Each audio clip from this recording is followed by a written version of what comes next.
Hello students, welcome again in my class.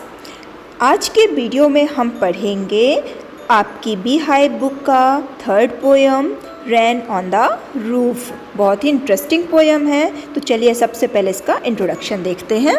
From the title of the poem Rain on the Roof, we can make out that the poem is about the rain। ये जो poem है वो रैन के बारे में है और हम सबको ही रैन बहुत पसंद होती है, स्पेशली बच्चों को। तो इस पोयम पे the poet is telling us about the memories he has on the rain. जब वो चाइल्डहुड में वो रैन में कैसे इंजॉय करता था, इस मेमोरी को उसने इस पोयम में शेयर किया है। The sound of the rain drops falling on the roof of his house brings back sweet memories of the past. Poet के कॉटेज के रूफ पर, छत पर जो रेन ड्रॉप्स की पिटर पैटर साउंड है, ये उसे उसके चाइल्डहुड डेज़ की याद दिलाते हैं और वो पास्ट की मेमोरीज पे चला जाता है। चलिए देखते हैं आगे क्या होता है। First stanza of poem. When the humid shadows hover over all the starry spheres. Humid means होता है something which is full of moisture, नम चीज़ है, नमी वाली चीज़ है। और हॉवर मीन्स होता है मंडराना, move around something. Over all the starry sphere word use किया गया है स्टार से फुल स्काई के लिए। तो यहाँ पर ये बताया गया है कि जो ह्यूमिड शेडो हैं, मीन्स जो क्लाउड है जो कि रेन लेकर आने वाले हैं, वो स्टारी स्फीयर पर, स्काई पर हॉवर कर रहे हैं, उस पर मंडरा रहे हैं। And the melancholy darkness gently weeps in rainy tears. जो मेलनचोली डार्कनेस है, मेलनचोली मीन्स होता है सैड, डार्कनेस अंधेरा। तो जो मेलनचोली डार्कनेस है वो जेंटली स्लोली वीप्स रो रहा है इन रेनी टीयर्स। और जो उसके टीयर्स हैं, जो आंसू हैं, वो रेन के फॉर्म पे बारिश के रूप में नीचे आ रहे हैं। What a bliss to press the pillow.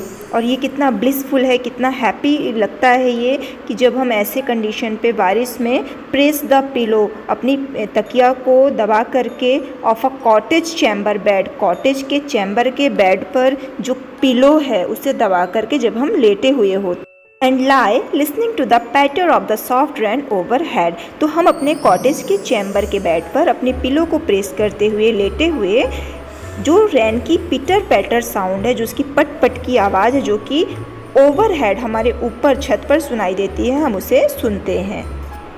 Every tinkle on the shingles has an echo in the heart. Tinkle means होता है सॉफ्ट लाइट साउंड, और सिंगल्स मीन्स होता है कि जो छत पर वुडन टाइल लगी हुई होती है उसे सिंगल्स कहते हैं। तो जब उस वुडन टाइल्स पर, सिंगल पर जो रेन ड्रॉप की जो टिंकलिंग साउंड होती है, जो आवाज़ आती है, वो हार्ट में एक इको, एक आवाज़ प्रोड्यूस करती है। And a thousands dreamy fancies into busy being star. यहाँ पर बिजी बीइंग वर्ड पोएट ने अपने लिए यूज़ किया हुआ है क्योंकि वो बहुत ही व्यस्त रहता है। तो पोएट बताता है कि जब रेन ड्रॉप्स की इको हार्ट में प्रोड्यूस होती है, तो वो जो बिजी बीइंग है, जो कि पोएट है, उसके अंदर थाउजेंड, हजारों dreamy fancies, imagination, a thousand recollections weave their air thread into woof as I listen to the patter of the rain upon the roof. आगे पोएट बताता है कि इस इको को सुनने के बाद थाउजेंड रिकलेक्शन, बहुत सारी मेमोरीज़ जो हैं वो अपने एयर थ्रेड, अपने धागों को बुनने लगती हैं। बहुत सारी मेमोरीज उसके ब्रेन में आने लगती हैं। As I listen to the patter of the rain upon the roof. जब मैं रूफ के ऊपर रेन की पैटर को, उसकी पट पट की जो साउंड है उसे मैं सुनता हूँ, तो बहुत सारी मेमोरीज रिकलेक्ट होने लगती हैं। Now, in memory comes my mother, as she used in years agone, to regard the darling dreamers ere she left them till the dawn। Poet आगे कहते हैं कि इस पिटर पैटर की साउंड से उनकी मेमोरी में उनकी मदर अराइव आ जाती हैं, जैसे कि बहुत समय पहले वो उनके सामने होती थी। To regard the darling dreamer word जो आया है, ये पोएट और उसके सिबलिंग्स मीन्स होता है भाई बहन, उनके लिए यूज़ किया गया है। तो जो मदर थी वो उन डार्लिंग ड्रीमर्स को रिगार्ड करने के लिए, उन्हें लुक आफ्टर करने, उनकी देखभाल करने के लिए उनके सामने आती थी। Ere she left them till the don.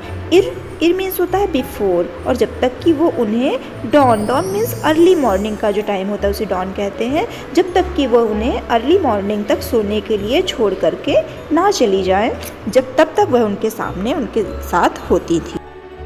O I feel her fond look on me as I listen to this refrain which is played upon the shingles by the patter of the rain. Poet कहता है कि last line से हम शुरू करेंगे कि by the patter of the रैन के पैटर से जो कि सिंगल्स पर जो उसके घर की जो टाइल्स हैं, छत की वुडन टाइल्स हैं, उस पर रेन ड्रॉप्स के कारण जो पैटर साउंड आ रहा है उससे लिस्ट मीन्स लिसन, सुनना, उससे सुन करके और ये जो रिफ्रेन मीन्स रिपीटिंग साउंड, तो ये जो रैन का रिपीटिंग साउंड है, पैटर साउंड है, इसे सुन करके उससे अपने मदर की फॉन्ड लुक, प्रिटी लुक वह फील होती है, वह महसूस होती है।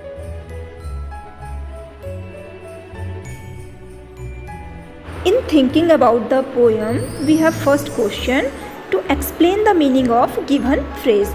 फर्स्ट फ्रेज है ह्यूमिड शैडो। ह्यूमिड शैडो की जो मीनिंग है वो हमें एक्सप्लेन करनी है। तो ह्यूमिड शैडो मीन्स होता है dark clouds which are full of water, means वो क्लाउड जो रेन लेकर आते हैं।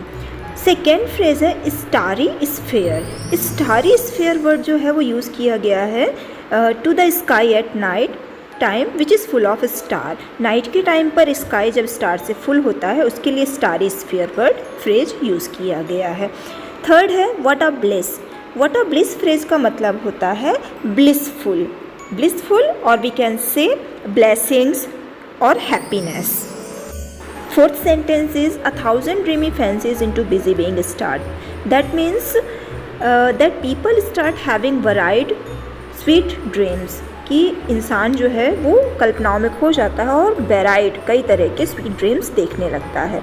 फिफ्थ है 1000 recollections weave their air thread into woof, और इसका मतलब होता है that when people are asleep, जब वो सोए हुए होते हैं, the memories of the past come back into their mind in the form of dreams. We can say कि जो पास्ट की मेमोरीज होती हैं वो ड्रीम के रूप में, सपने के रूप में उन्हें दिखती हैं। After that we have long type question answer. First question is what does the poet like to do when it rains. जब रेन होती है, बारिश होती है, तो what does the poet like to do, poet को क्या करना पसंद है। Answer is when it rains, जब बारिश होती है, द पोएट लाइक्स टू ले इन बेड, उसे अपने बेड पर लेटना पसंद होता है, एंड हियर द रैन, और रैन को सुनना, falling on the roof of his room, उसके रूम के ऊपर रूफ पर जो रैन की साउंड सुनाई देती है उसे वह सुनना प्रीफर करता है, पसंद करता है। Next question, what is the single major memory that comes to the poet. Poet के दिमाग में, मेमोरी में कौन सी वो सबसे बड़ी मेमोरी है जिसे वो याद करता है, and who are the darling dreamers he refers to. उसने जो ये डार्लिंग ड्रीमर वर्ड है किसके लिए रिफ़र किया है। Answer is the poet has memories of his beloved mother. तो जो उसकी मेजर मेमोरी है वो क्या है, उसकी beloved mother. When he was a child she would put him and his siblings to bed. जब वो चाइल्ड थे तो उनकी मदर उन्हें और उनके सिबलिंग्स को, उनके ब्रदर्स को, सिस्टर्स को उन्हें बेड पर सुलाने के लिए छोड़ती थी, and allowed them to sleep till late, और उन्हें देर तक सोना भी अलाउ करती थी। They had sweet dreams in their sleep. Darling dreamers refers to the poet and his siblings. ये जो डार्लिंग ड्रीमर वर्ड उन्होंने रिफ़र किया है, यूज़ किया है, ये उनके पोएट के लिए और उनके सिबलिंग्स के लिए है। व्हेन दे वर चिल्ड्रन, जब वो छोटे थे, and had sweet dreams, they were loved by their mother and so were her darlings, वो अपनी ममा के डार्लिंग्स थे। Question is the poet now a child. क्या पोएट अभी एक बच्चा है। Is his mother still alive, और क्या उसकी मदर अभी भी अलाइव है। And answer is no, now the poet is not a child. अब वो चाइल्ड नहीं है, ही इज़ एन अडल्ट, वह एक युवा है, and his mother is not alive any more, और अब उनकी मदर अलाइव नहीं है।